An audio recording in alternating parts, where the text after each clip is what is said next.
Hi, Sue Stockdale here, and welcome to episode 117 of the Access to Inspiration podcast, the show where you can be inspired by people who may be unlike you. Well, if you're a regular listener, you will know that sometimes we put in some guest-hosted episodes, and today is no exception. We're turning the tables, and Dr. Nashater de Solheim, who I interviewed in episode 49, puts me in the guest seat to find out how I approach preparation and planning to build trust and psychological safety. And I'll be talking about some of my experiences as an elite athlete and a polar adventurer. As always, you can follow along with the transcription on our website, accesstoinspiration.org. So, Sue, welcome. And it's so lovely to see you again. We were just saying, weren't we? It's been probably a year or a bit longer. We were saying we were speaking, and I was actually a guest on your podcast. Yeah, it was great. And you were certainly an inspirational guest, sharing some of your leadership and career experiences with us. What I loved about your podcast and the conversation we had was around curiosity, if I remember correctly. And we dug really deep into where does that come from and how does that show up? And I was delighted. I remember saying to you at the time, I can't believe you're interviewing me. I really want to interview you because you've got the most incredible backstory, Sue, which is really what I want listeners to hear more about. And one of the many achievements, really one that stands out for me, I know it does for many people, that you were the first British woman to go to magnetic North Pole. So tell us a little bit about, and I want to dig a little bit deeper actually into something maybe that this podcast theme is really about, which is planning a preparation for something like that. How do you get into deciding you're going to go on an expedition to the magnetic North Pole? So talk us through a little bit about that decision. Well, I would say there's a nice segue from our earlier comments about curiosity, because it was really curiosity that got me into wanting to even go on an expedition. So this was way back in the early 90s. I saw an advert in a newspaper and it was looking for 10 novices. They were going to select 10 people with no experience to go on this expedition to the magnetic North Pole. And it said that it was going to be temperatures of minus 40 Celsius. The expedition would probably last a month, really challenging physically and mentally. And there were two qualifications that they were looking for on the advert. One was the ability to work in a team. So I knew I could do that from my work experience. The second was the ability to raise £15,000, pay for your place. I had absolutely no idea how I would do that, but it sort of piqued my imagination. So I put the newspaper down, and then later on that evening, I was drawn back to it. So I thought, I just need to find out a little bit more about it. So I sent off for the brochure. And it came back, and would you believe it said on the front, "Are you man enough for the ultimate challenge?" Oh. And it was all pictures of men. How old were you at this point, Sue? I was 29. So this was the 1996 or 1995, the end of 95. Mm-hmm. And it was that sort of like, how dare they think that only men can do this? And I'm sure that wasn't their intention at all, but that was what I thought. And I thought, I'm definitely going to apply for this now. And I have no idea how to raise the amount of money that's required.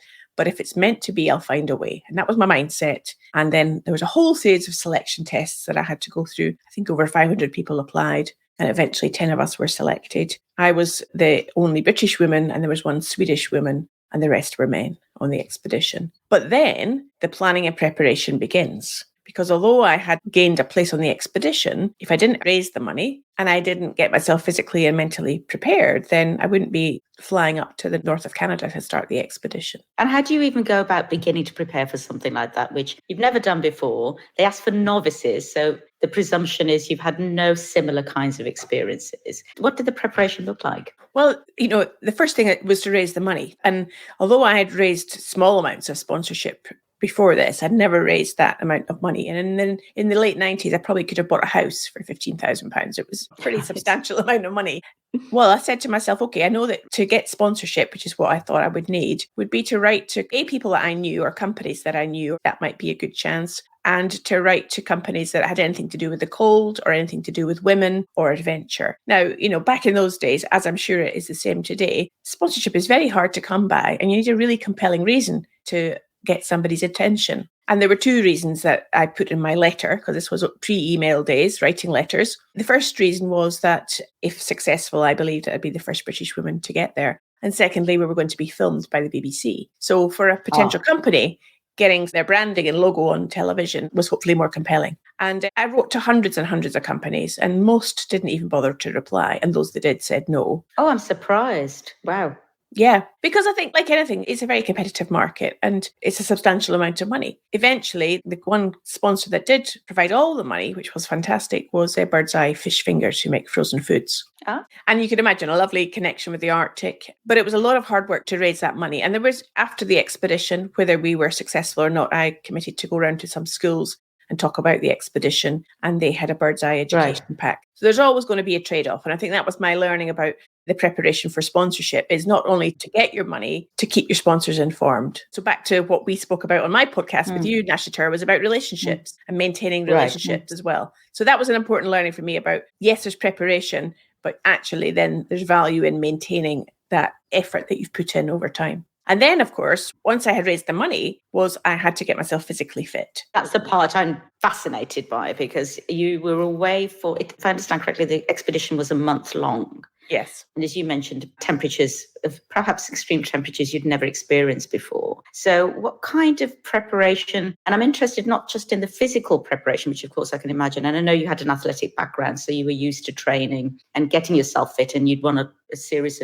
of competitions by then already. But what kind of mental preparation did they set out expectations for you in that? Did you have to figure that out for yourself? What did that look like? Yes, so there's a great lot of preparation, and the mental preparation, nobody trained us in how to do that. As a group, though, we did have a few ideas, and one of the things that we did was we all got together one evening. It happened to be in a pub because we were doing some sort of getting to know one another. And what we came up with was writing a what if list. So we all write down our greatest fears. What if we meet a polar bear? What if we fall through the ice? What if we just can't stand who we're sharing our tent with, or whatever it was? We all wrote down our greatest fears, and then we all shared them and we voiced them out loud. And then as we were listening to everybody else's, well, I certainly realized that most of us have the same fears and concerns.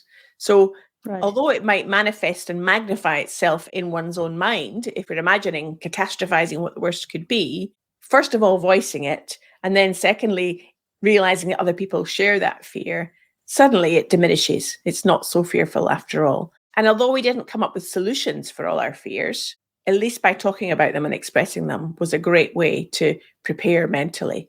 Because I think that's one of the things that when we are going into the unknown, doing something new, if we don't prepare, then we can magnify what could happen out of all proportions. For example, I'm running a training course later this week with a new client, a big group of people. So already I'm imagining what these people will be like and how it will be in the room. And there is a degree of trepidation about that. So I have to then manage to calm myself down from it. And I think if we don't prepare, if we don't think about the what ifs, and if we don't do that work, then our what ifs are almost the worst things that could happen. They are, aren't they? And you've experienced it, no doubt, yourself. I know many people say that when they what if, it's always the worst case scenario. We rarely find ourselves sitting around thinking, what if it works out really well? What if this is really successful? What if I get great feedback? We don't, do we? It tends to be the worst case scenario. So interesting that you were all sitting in a pub. And of course, you are planning for something that's quite extreme and you want to think about the worst case scenarios. Tell me a little bit about how that manifests itself in terms of preparing you for the real event. I'm hoping you didn't meet a polar bear in close proximity, but was that exercise useful in preparing you for actual real events that did then occur? Or were you just facing situations that now really, to all intents and purposes, you've got to wing it. You've got to figure out how to manage this because it wasn't on your what if list and you couldn't possibly have imagined it happening. So how do you prepare for that? Well, a bit of both, Nashita. One of the things that we were preparing for, one of the what if question was, well, what if we can't stand the cold at minus 20 or minus 30 Celsius? Well, what we did do was the expedition organisers took us all into a huge industrial freezer in Smithfield Meat Market in London with the dial set to minus 20. And we then spent time there, a number of hours, with all our expedition equipment, experiencing what it's like to pitch a tent when it's minus 20 and when you're wearing all your thick clothing. So that simulation of the what if and taking it almost to the next step, trying something out, but not being completely in the unknown in your new environment, but having a kind of simulation were really helpful because thinking about pitching a tent, for example, in cold temperatures is not the same as being there with all your thick clothing on and big gloves, which means it's very difficult to maneuver things. So sometimes the unexpected comes when you're then having to simulate and realize, well, this is a bit harder than I thought it was going to be. And then other times we did have to wing it. There were bits of equipment that broke, unexpected conversations we had together that you hadn't prepared for. And you just had to cope with it. because you can't turn back, you can't get airlifted, you are there and you're stuck on the ice. So you Right. just have to get on with it. And for those moments where you felt you were winging it, I'm a great believer that in the end, we probably don't really wing much in life because we're using perhaps our earlier experiences, even if they're not directly relevant or they're not exactly the same. We've built some skill set or confidence or mindset that helps us in these situations that we hadn't planned for. You and I both work with leaders, and I've certainly come across leaders who will say to me, I'm far better if I'm not prepared and I just go out on stage or I go out in front of my team and I'm spontaneous and I just wing it. And I often look at them and think, well, perhaps what you're actually doing is drawing on years of experience of public speaking, or you know your subject and expert areas so well that you can be quite spontaneous. It looks very much like you're winging it because you haven't had to prepare a script. But actually, you're just very well rehearsed and very well prepared so that when it comes to that moment, you can, I call it, dance off the surface of your knowledge. In your experiences in those situations, how much were you really winging it, do you believe? Or how much were you actually drawing on some of those preparations that you talked about? Well, yeah, there was one moment where we had woken up in the morning, the weather was windy and cold. So that meant there was a lot of wind chill. And just as we were starting out, now bearing in mind our expedition team was 14 people in total, so 10 novices, 4 experienced leaders. That's quite a large group of people to get organised to leave exactly on time at the same time. You know what it's like when, even although you say we're leaving at 10 o'clock, there's always something that somebody's not got prepared. And on this given day, one person had wet gloves. They hadn't dried their gloves over the fire the evening before. So what they were doing was putting their hands into cold gloves at the start of the day with a potential immediately for frostbite because of the wind chill. So that meant then that 2 of the group stayed with that person to ensure that they could find dry gloves in their sledge. And the rest of us decided that we were beginning to get cold waiting around. So rather than us get hypothermia, we should start moving. Now that meant then the expedition group was now going to split up. And with this bad weather, which meant the fog came down, now we had 2 groups that were separated. And that was not what we had planned for, because we'd always planned that we would always maintain eye contact, even if the group had broken up into smaller numbers, that the last person of one group would always maintain eye contact with the next person. So this was an unexpected situation when the weather conditions caused us not to see one another. I was in the bigger group at that point, and we were starting to get really worried because we lost sight of these 3 people that were left behind. Right. Now, we hadn't planned for that. And you might then logically say, well, it's fine, they can just follow along. But they can't always follow your ski tracks. They may not be able to determine them. If the weather's bad, their navigation may be different to yours. So it really did throw us into a state of chaos. And in the end, we had to really slow down our pace because although we started slow, we were getting cold. So we had to move at a reasonable pace to start to warm our bodies up. And then I seem to remember then we did actually turn about and start to ski backwards at one point because we were so concerned that we wouldn't find these people. And then eventually they came into eyesight. But for a moment, when we were thinking we've lost people out here in the Arctic, we hadn't planned for that. That was unexpected. And I suppose natural instinct is just get back, try and find them and make sure that we can all be safe together. So that's the moment I always think when the unexpected happens, when you're winging it, so to speak, and your heart's racing, it's how you manage your emotions that really makes the difference. Because if you're caught up in your emotions, you can't then use your executive brain to do quality thinking. And that's what you would need to do in a moment of unexpected situations. So talk us through a little bit personally how you did that. How did you prepare for that? Well, for me, it's about using self-talk. So really being aware of what's going on in my own head. And that came from probably my athletics background over the years, where I would realize that what I was saying to myself in a race, when I was running a 3,000 meters race on the track, if I was saying, oh, I'm tired and my legs are sore, then probably I would slow up and my performance would not be relaxed. So I really had been aware over the years prior to the expedition of how important it is to be aware of what you're saying to yourself and how that impacts your thinking. So in that moment, I was saying to myself, don't panic, Sue. You're in a group here. The responsibility isn't on you solely. You're in a team here. So ask some questions. It's okay. We'll get this sorted. So it was really calming myself down was my self-talk process. And even being able to get to that place was to be aware that my thinking would really impact then on how I actually behaved. And back to our in the pub with our what if scenarios is sharing your fears with other people. So not holding it in your own mind, even if you're in a group, because me expressing, how are we going to do this? Really, we've lost sight of these people. How are we going to solve this? Enabled us to have a conversation.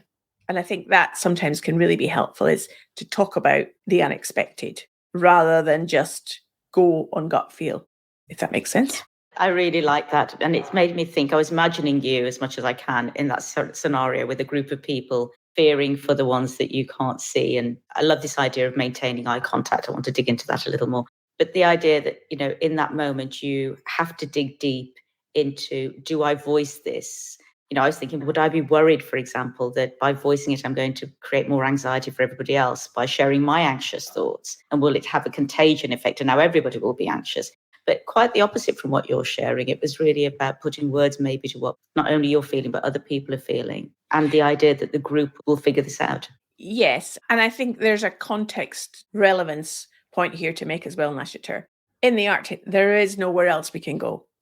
We all know that we're stuck together. If we were in an office context or a business environment, something like that, then maybe that, we can walk out of a meeting or we can go somewhere else. We can create chaos and emotional contagion in a group and then not be there to pick up the pieces. In this context, there is no escape. And I do think that makes a difference. And maybe outside of an expedition life, sometimes people don't really take enough time to just stick with it, stick with the difficulty. And get through. Sometimes too easy to, if you like, escape from it. And if you're enjoying this guest-hosted episode, you can listen to episodes 90 to 93, where you will hear 4 of our previous guests interview some fascinating people to talk about overcoming fears, documentary filmmaking, creating sustainable impact, and cultivating leadership in Africa. You can go on over to our website, accesstoinspiration.org, and you'll find those and more than 100 other episodes. Now back to this one. And in that moment then, and it's a great metaphor for leadership and team, isn't it? That keeping your eyes on everybody that's coming behind, whether you're the leader of the expedition, but you're all self-leading in that moment and co-leading as a group, that you are taking care of each other, making sure everybody has what they need, that keeping your eyes over your shoulder and making sure people are coming with you. And then in those moments when it gets really tough, you're taking a collective responsibility to put your thoughts and feelings out there because you know it's for the good of the group. I suspect, Sue, and correct me if I'm wrong, that in that sharing, you're very conscious then also of how you say it and what you say, so that you're not fueling anxiety or panicking and creating, as you say, chaos in the moment. How conscious were you of doing that? At the time, I was less conscious than I should have been. However, I also think that in the expedition group themselves, given the gender split within the group, there was a majority of men and fewer women. What I did find sometimes was the men in the group, they were less vociferous about their emotions.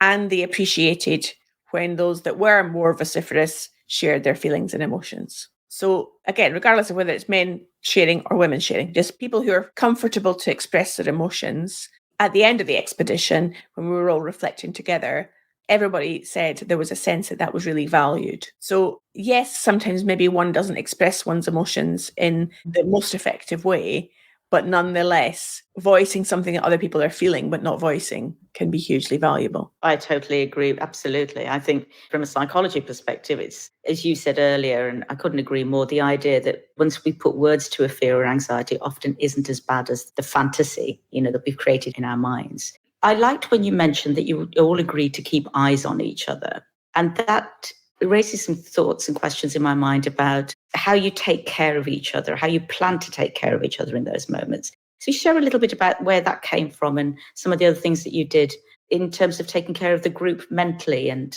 in terms of mindset for those kinds of extreme situations. Well, our expedition leader said to us right at the start, we're adopting the same principles here as you probably would if you were diving, where you buddy up. I was thinking that when you mentioned it, because I'm a diver, so I did wonder about the buddy system.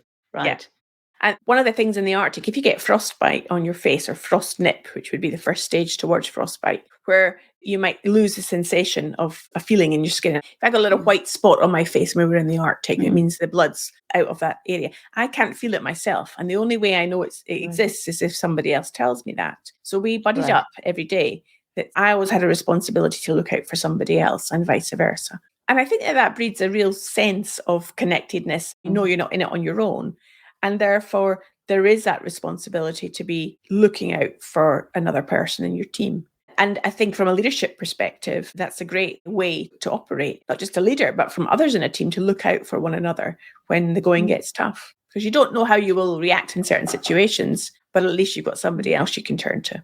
But you've contracted that, haven't you, up front? And I think that perhaps that's the key here, that there's been an agreement that we've explicitly said to each other in this situation, let's say it's a work environment, on this project, in this work environment, we've agreed that we will look out for each other. And these are the things where I'm open to receiving feedback from you on, or I would like you to give me feedback on. And that psychological contract's critical, isn't it? Did you explicitly go through those in your preparation? We didn't voice it in quite the eloquent way that you have, Nashiter. Right, okay. Well, you were in a pub having drinks, Sue, so I suspect it was probably a little different than sitting on a podcast chatting. Yes, we almost didn't even do it until we got into tents on the first few days of the expedition. So there was then a smaller number of people. So there was 4 people sharing a tent. And then it was a case of, okay, right, well, you two look out for each other, you two look out for each other, right? How are you going to do that? And it was unspoken, but there was this genuine care and attention. And I think, again, given that we were all in the unknown, the danger came from the outside. The danger, as I saw it, didn't come from my colleagues. And sometimes, again, in the work context, I think sometimes people imagine the danger or the fear is likely to come from the colleague who may give a bit of unsolicited feedback. And sometimes we should think about the danger being coming out from our competitors or from a different department, if there is danger. And how do we create that sense of true care and wanting to support one another in a team context?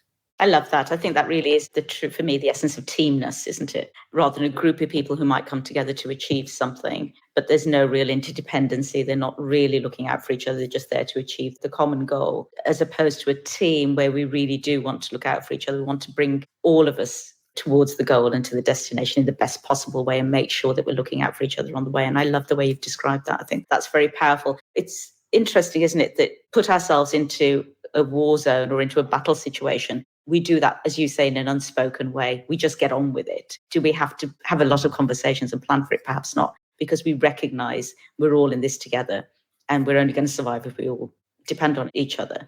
In a less threatening environment, like a work environment, it's much easier, isn't it, to forget that we're all on the same page trying to achieve the same goals. How much of this, Sue, has come into the work that you do with leaders now? Because I know you do public speaking and you work with leaders as a coach. How much of your personal reflections and experiences really shows up in what you're advising and sharing with others now? Hugely. Even the way I describe to a potential coaching client what a coaching relationship will be like is I say to them, we are going to be embarking on an adventure into the unknown together. And to do that, we need to trust one another. Be focused on the end outcome, whatever that end area of focus that the coachee wants to work on. But we don't know what we're going to meet along the way. But we've got to work together and trust one another. And if we don't create a space and an environment to do that, it's going to be less than effective. And that normally makes their eyes widen and the sense of excitement appear on their face. And they're like, oh, yeah, I'm up for that. I really try and say, this is a joint learning environment here. I'm going to learn something from you and you're going to learn something from me. And we're both going to make mistakes, but let's be open about that.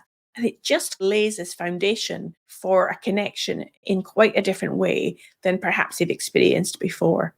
Again, so important, isn't it? That preparation we do before we go into our work with our clients. You and I work in the same field, and that conversation we have, I call it the psychological contract. How are we going to work together? What are your expectations? What are mine? What do you expect from, as you say, seeing me as a coach and coming into your area, which I've got to learn something about, and you're going to be learning from the toolkit I can share with you and the experiences I've had. But that preparation is so important. I'm a great believer that it's that preparation that sets up at least the basis for trust.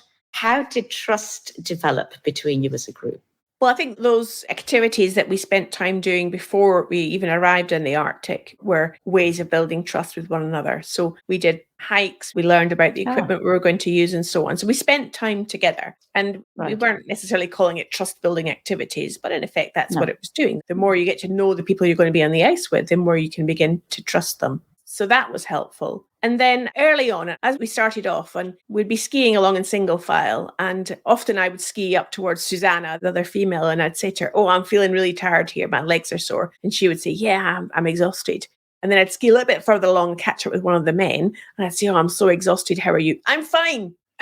And you could just tell that they weren't, that they were tired by the way they were moving. And it was probably a couple of days into the expedition that if that same process happened, if I said to the man then, how are you doing? Well, yeah, I'm quite tired actually. And we reflected, all of us together during the expedition, that I think some of the men thought that they need to be a little bit macho, proving their capabilities and their worth. Right. And it was the interjection of, again, just happened to be a woman. It could have equally been a man, to be vulnerable, that enabled everyone to say, I don't have to prove myself here. It's okay to be myself, to be authentic. And, that's a little bit easier. It's not so effortful to have to try and prove myself. We trusted ourselves enough to be human and show up as ourselves. That vulnerability in that context, I mean, it's powerful, isn't it? Because it's a test of mental strength, your physical strength, a lot of skills and abilities. And to be able to be vulnerable enough to say, I'm not feeling great right now. Trust is important in those moments in all parts of life, I think, that you're not going to be judged, I think, is one of the anxieties we have in daring to be vulnerable, that we'll be judged negatively for it, that we'll be deemed incompetent or unable or failing in some way. And from a psychologist's point of view, the greatest fear of all is that in admitting it, I'm really admitting it to myself that I'm not good enough, that I don't want to accept for myself that being vulnerable is okay, because I equate it with a feeling that I'm not enough. And just that validation from somebody else saying, I'm feeling it too, or in this context, it's okay. It doesn't mean you're a bad person or an incompetent person or you're not good enough. But were there moments when you felt mentally, or others in the team felt very mentally vulnerable, that can't push further? And how did you G each other up and kind of get each other through that? There were many, many times where I felt like that, where my legs would be physically exhausted, muscles tight and strained. I would just feel that I hardly had any mental capacity to make any sort of form of decision. And yet you still have to keep going, because, as I say, there is nowhere to stop. You can't escape from this. So I would always go back to, again, my athletics background. And when I was in a position feeling a little bit like that, sometimes running a race or something, I would always say to myself, well, just get through the next 5 minutes. Just get through the next few moments and see how you feel. And that's what I did in those moments in the Arctic, breaking down that challenge or that fear to say, there's always something you can do. And that's how I get through anything these days. And to just accept, not to put expectations on myself. That's one thing I've also learned in the Arctic is, you mentioned earlier, people don't want to be vulnerable for fear of saying to themselves, I'm less than. Or what I say to myself is, do you know what? I'm a human being. Human beings aren't perfect. And the more I can be accepting of myself and just embrace that and say there's things I can learn, things I get wrong, things I can improve on. To me, it makes me feel truly authentic and alive, rather than putting additional pressure on, which life and society and the environment we operate in very often is doing that for us. Why am I being hard on myself? I just don't need to be. And I'm thinking of you in that context and thinking, my goodness, you're already exceptional. You've already got to the point where you're one of a small group of people who volunteered as novices to go and be first to the magnetic North Pole. I can imagine in those moments, you've signed up for something, you said there's no escape. And then it's just you and your thoughts and your own digging into your own motivation, isn't it? I love that you've described that process of breaking it down into being very mindful and present right now. What's the next step I can take? Break those micro actions are, I always say, in times of crisis in our personal lives, are the best way of just either surviving the moment or just moving forward, because we always have more to give. But in those dark moments, it's very hard to see that. But so breaking it down into one physical thing, just taking the next step, for example, or as you say, the next 5 minutes or the next 2 meters, whatever that is in life, is a great lesson, isn't it, for being able to just show yourself that you can keep moving forward, albeit that you feel overwhelmed in the moment. But being open and vulnerable and letting people know that you're feeling like that is key. There's always somebody around who can help and support. Very, very powerful lessons. I can imagine this is incredibly helpful when you're talking to leaders going through either personal challenges or challenges in their business environment, to be able to help to break that down. And creating the space. I'm always mindful in a coaching relationship. What is it I'm doing to create the space for somebody to feel safe enough to feel vulnerable? And I think there's also a skill in that. That doesn't just necessarily naturally happen. I always think that takes effort.